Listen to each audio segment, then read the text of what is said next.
Guys আসসালামু আলাইকুম। দেখেন আজকে এখন সময় বাজে আপনার 4টা 29।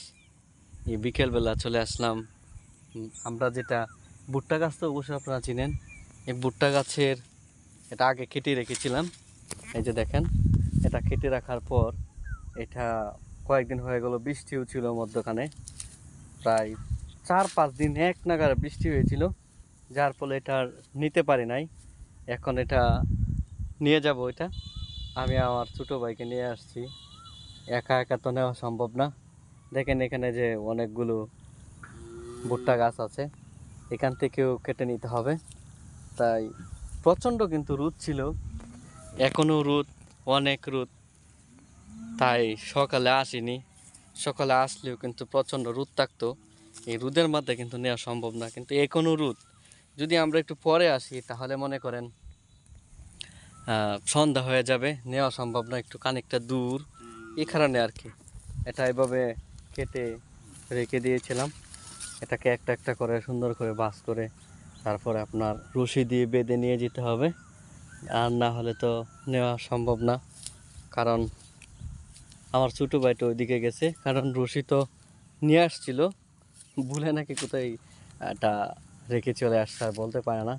এখানে রোদের মধ্যে আমি দাঁড়িয়ে আছি, সে তার অপেক্ষায়, সে আসলে একটা একটা করে বাস করব, তারপর আটি বেঁধে দিয়ে দিব।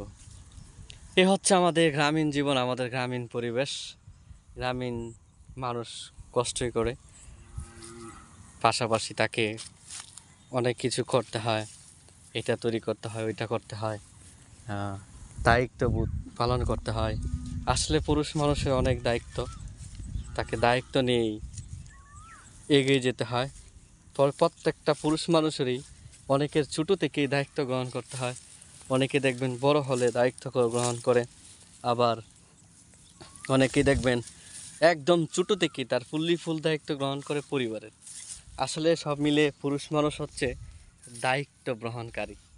তাকে মৃত্যুর আগ পর্যন্ত তাকে যুদ্ধ করে যেতে হয় এবং তার দায়িত্ব বহন করে নিতে হয়। তো গাইস, কি বলবো আর, প্রচণ্ড রোদ। ওই যে দেখেন সূর্যের আলোয় প্রচণ্ড উত্তপ্ত, শরীর একবারে গরম হয়ে গেছে, কি বলবো। তো এই ছিল আজকের এই পর্যন্ত। আর এই দেখেন এখানে যে ভুট্টা ক্ষেতগুলো রয়েছে, হ্যাঁ, এগুলো কিন্তু কাটতে হবে। এগুলো কেটে লাকড়ি করতে হয় এবং অনেকে রান্না করে। অনেকে মনে করেন যে এগুলা কাটার আগেই তাদের সাথে হেল্প করে, যাতে তাদের কেটে দেওয়া হয় এবং অন্য কাউকে যাতে না দেয়, এরকমটা করে আর কি। তো কি করব, আসলাম, দেখি নিতে পারি কিনা। ছোটো ভাইটা ওই দেখেন ওইদিকে গিয়েছিল, হ্যাঁ, তার নাকি যে রশিটা হারিয়ে ফেলছে, রশিটা আনার জন্য। তো না হলে অনেক আগেই হয়তো বা এত সময়ের ভিতরে এক আটি নিয়ে যেতে পারতো, আর আমাকে এতটা কষ্ট পোহাতে হতো না। যাক,